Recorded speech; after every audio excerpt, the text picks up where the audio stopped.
It is indeed a pleasure for me to be here this morning to address you today and open your conference. May I firstly extend a very warm welcome on behalf of the Fijian government and my ministry to all the participants from our neighboring countries. And at the offset, allow me to thank you for the work that you do. And I hope you will have successful deliberations the next 2 days. And I look forward to hearing more on the outcomes of it. Ladies and gentlemen, last October, we had a very wonderful month in raising awareness on cancer. And I'm thrilled that we, in the month of December, are still continuing to raise awareness on cancer, especially child cancer. In all cancers that are found in humans in the world, about 1%, I believe, I've been told, is present in children. And this equates to about 175,000 children of less than 15 years of age developing cancer annually. In Fiji, we estimate that we have about 45 new cases every year. However, the sad part is we only see about half of them at our health facilities. With the development of advanced technology to diagnose and treat childhood cancers, 80 to 90% of common ones are cured. We have been treating childhood cancers in Fiji for the last 30 years. During the early years, we have been having poor outcomes, mainly due to late presentations to hospital, lack of good diagnostic and treatment facilities, and lack of family support, resulting in repeated treatments or default in treatments. We have a training program that started in 2008 with experts at Christchurch Hospital in New Zealand and our 2 treatment centers at CWM and Lautoka Hospital. This training program has helped us tremendously in our successes in treating childhood cancers with more and more children surviving with cancer treatment, and close to 50% of our leukemia cases are now surviving. The ministry launched the early warning signposters a year ago, 20th November, an initiative of the Pediatric Clinical Service Network and the National Pediatric Oncology Policy that was signed off in November 2005. These have been developed to educate and bring to attention of all the people in Fiji on the various signs for early detection of childhood cancers. Most childhood cancers, I'm sure you're aware, are not caused by modifiable risk factors like smoking or infectious causes. Therefore, in order to assist in improving survival rates, the early and accurate diagnosis is very important, followed by timely and effective treatment. And for that to happen, we all need to work together. Ladies and gentlemen, 2 key factors that the World Health Organization confirms in improving cancer mortality are awareness and education to help people recognize the early symptoms of cancer and subsequently seek prompt medical attention. Of course, the second one being screening programs to identify early cancer or pre-cancer signs before signs are recognizable or visible. It is of great significance for our country to have so many specialists in this field gathered here today to discuss the causes, prevention, and available treatments and improving the outcomes of child cancer. Conferences such as this, ladies and gentlemen, are important and beneficial to the people of our nation and all across, especially for children and families who have suffered and are suffering from cancer. I therefore would like to thank you for being here, and I commend your commitment to this honorable and very vital cause. Please allow me to use this forum to highlight another pressing issue, another issue that I would like to raise with you today. It may not be directly related to what we are gathered here for, but I'm sure it has an impact on my ministry and any ministry and what we are about and trying to achieve to create a healthier population. And I believe it's about health promotion and health literacy. Please allow me to divert from the topic of discussion today, because I'm sure all you experts will have a lot of time to discuss about the issue that is at hand this morning.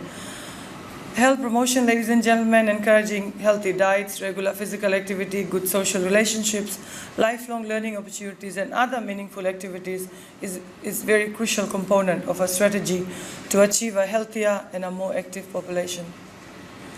Health literacy is just as important as health promotion. Health literacy is an issue that challenges everyone to varying degrees. Sometimes we may not experience literacy difficulties in other areas of life, But we may easily experience difficulty in healthcare settings because we are not used to the settings or the vocabulary or unfamiliar concepts. Our emotions may also play a part, and then we feel vulnerable and scared, and our ability to understand information is inhibited. Awareness, whether it's cancer-related, whether it's NCD-related, needs to be made. Information needs to be disseminated because we can organize conference after conference, build many facilities after facilities, bring in many doctors and nurses, but if we do not tackle the problem from the root, then I believe all this would be useless. So all in all, I believe it's very important that we change the mindsets of the very people that we are trying to target. Whether it's asking them to visit health facilities for checkups, for early presentation and detection, or any other issue that relates to the health of our people, we need to make people understand the importance of their health. Recently, there has been a lot of talk about, not only in Fiji, but when we attended the WHO conference in Shanghai a couple of days ago, there's a lot of talk about this health promotion, health literacy, and one of the other issues that was a topic of discussion there was about antimicrobial resistance. And I think that's another very important issue that we need to include in our discussions that we have. And if you look at for Fiji, our operation plan has been launched, and the fact that we launched that plan is we are taking this issue very seriously, the use of antibiotics in a country like Fiji. And I'd also like you to impart this information in your deliberations today. So this is also an avenue for creating awareness amongst our people about the use and the misuse of antibiotics.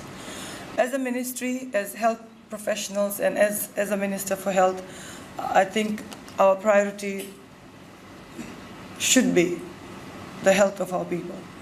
And having you all in this room today sort of reinforces the fact that good health must start with individuals who really care. And as I look across, I see a lot of unfamiliar faces. Please pardon me because I'm just new to this portfolio. I've just been in this position for just well over 2 months. I'm getting to learn more about the partners that work with the Ministry of Health, our global partners, our NGOs, and our faith-based organizations.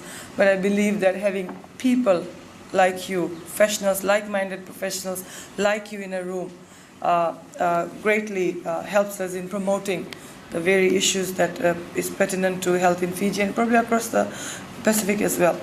Coming back to the topic of discussion today, ladies and gentlemen, I'm sure that many of you have been involved in the National Child Cancer Network by linking care and sharing your knowledge and best advanced practices. So once again, your work is very much commended. And it's also important for us to understand that the financial, social, and emotional effects of cancer, whether it be in a child, whether it be an adult, can have devastating effects on the family, on the community, and the nation as a whole. Facing many months of treatment leads to disruption in social activities and decreases the ability to plan and multitask. Therefore, the need for social support for patients and families with cancer is a must, and the same relates to child cancer. The fears in survivors, the fears that families have when they are told that one of their members is diagnosed with that, must be addressed through support networks and even with readily available information. Your gathering here this morning is sure a positive sign of the many, many great plans and many achievements that is yet to come. And I'm very much pleased that the conference is held here in Fiji and that is attended by a good number of distinguished specialists. I hope that the information you will get from here will improve the outcome of children with cancer, assist you to communicate better with your patients, families of cancer patients, and the public too. I know you are all eager to start your deliberations, so I thank you once again, the organizers, the sponsors, and all the stakeholders involved in making this conference a success and having us hosted here in Fiji. Ladies and gentlemen, with these few words, I wish you well in your deliberations today. And I know that when we work together, we can improve the lives of those we touch. I wish you well in your deliberations today. Enjoy your stay in Fiji. Have a safe journey back home. And may I take this opportunity to wish you all a very, very Merry Christmas and a very Happy New Year. God bless. And Medical Services, we welcome you, Minister, and thank you for finding time in your very busy schedule to come and talk to us.